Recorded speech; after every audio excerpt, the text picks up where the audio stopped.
a curse of immortality was laid upon him to forever wander the wilderness, while he watched the people he was supposed to protect turn into monsters of the abyss. You said the people turned into monsters?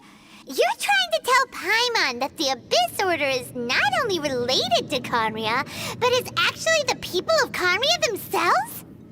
I'm not so sure about that. And by the end of this video, I think you'll agree with me. This is the Unlikely Genshin Gamer, and welcome back to another one of my theory videos. If you're new, welcome to the club.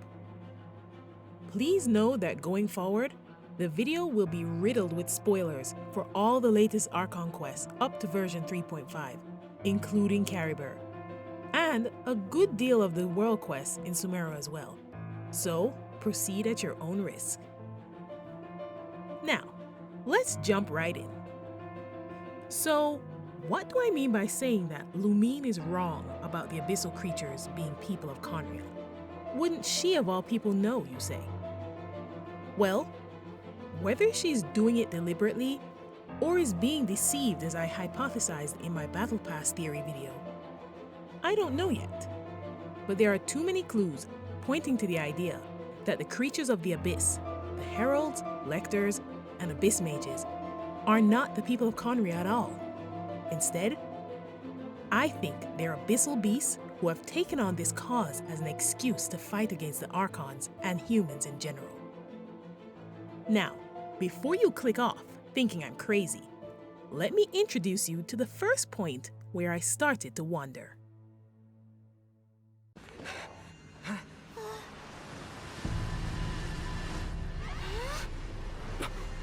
Look, the amplification device.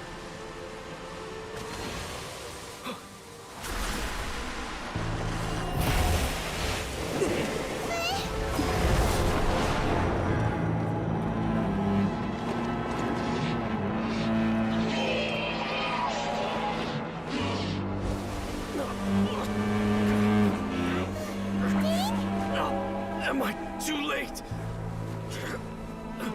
They're in agony. This is no way for them to meet their end. Find a way to stop that thing. Take a look here. It's obvious, yet subtle. We learn from Dain that the Hilichurls are cursed people of Khaenri'ah, and it's obvious they're in pain. The Shadowy Husk are humans who have withered away in their armor, his comrades. They feel it too. Then we have Dain himself, an immortal human. He definitely feels it, cursed as we now know with pure Khaenri'ah blood. But what of the creatures performing the ritual? They are completely unaffected and insensitive to the suffering of the ones who are. Even Dainslief, who has grown old, bitter, and apathetic, had compassion on their pain. And notice this. No! As long as the device is active, the cursed are rendered powerless. Only you can take on the Abyss. All who are cursed are rendered powerless. Yet we have to fight our way through unaffected Abyss Mages to turn off the device. Dain feels sorry for his compatriots and has no love for the Archons, but he despises the Abyss and the Order with a passion. Interesting, though not proof yet, but there is more. Khaenri'ah fought against the Abyss during the Cataclysm. It doesn't seem like much at first, but the implications are huge.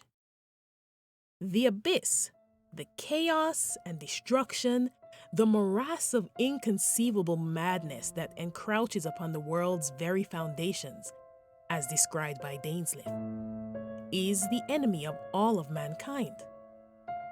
And I think this is why Dainslief hates them so much. They were responsible for the demise of his people, who he obviously cared about. And you may wonder, why do I keep saying that? Dainslief cared. But it's important to keep this in mind. Dainslief doesn't hate his people, yet. He hates the Abyss Order. And that's because they aren't his people. He doesn't even harbor the same kind of hatred for the force that started the cataclysm, the art of khaenri'ah. He recognizes it in Albedo's alchemy, but would only intervene if he appeared to be on the verge of the sort of mistake that destroyed Khaenri'ah. His hatred seems to be reserved for those actually responsible for the destruction of the kingdom. The kingdom of Khaenri'ah wasn't so much destroyed by the Archons as by the onslaught of the Abyss and its monsters, the same monsters that threatened the rest of the nations.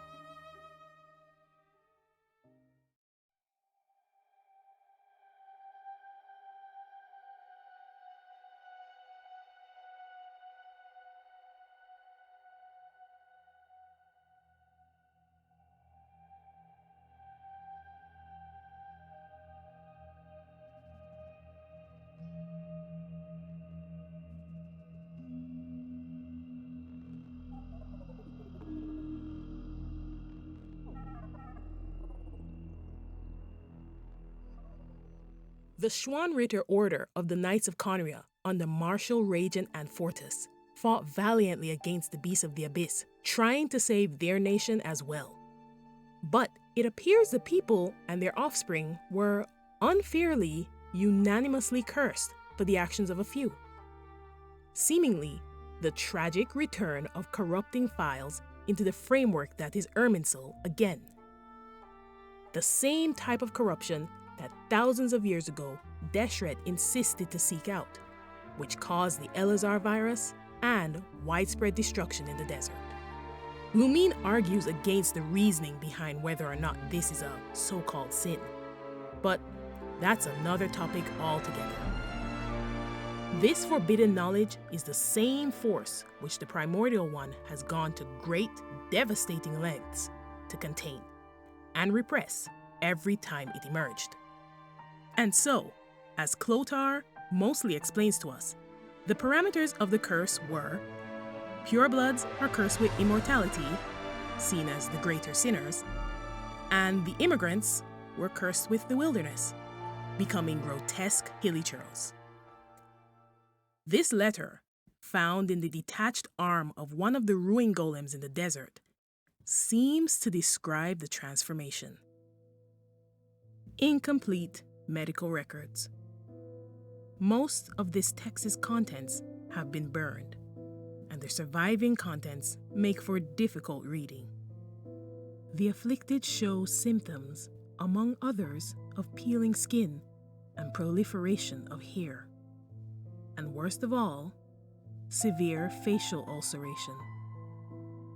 The cause of this malady is unknown, and due to the lack of necessary medical supplies, emergency bandaging has been mandated. The scabbed sections appear to have formed a new layer of skin.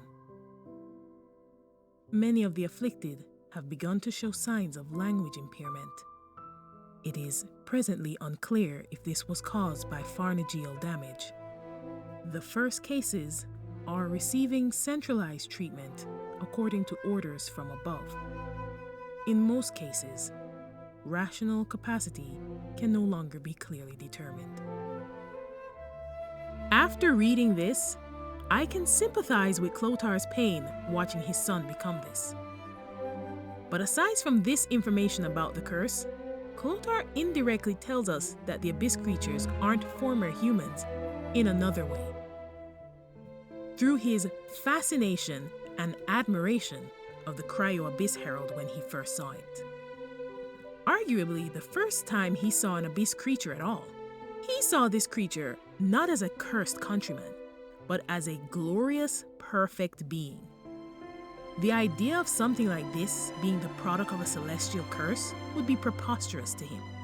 Lastly, his name, or rather its meaning, further suggests that the founding of the Abyss Order was not the rallying of fellow cursed Khaenri'ahs.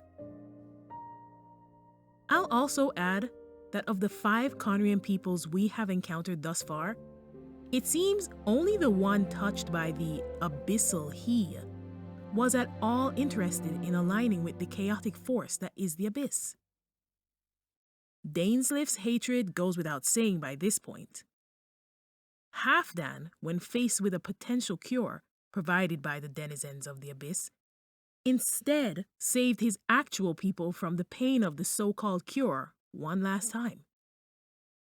Piero, for all the morally gray and often downright unethical operations that he has the Fatui enact, is indeed against the Abyss. And Kaya, descendant of Clothar himself, and in no way ignorant of the actions of his clan based on the letter he has hidden, and his knowledge that to save records of the clan's actions is frowned upon, is unsympathetic to the Abyss. So then, a whole new question emerges. Why did Lumine say so? I'll leave this one to you all for now, as I ponder this myself. Is Lumine deliberately lying? Has she grown misguided by the consequences of the curse? Or am I wrong and something else is going on? What do you think is the reason behind these clues? Let me know in the comments, and I'll see you in the next video.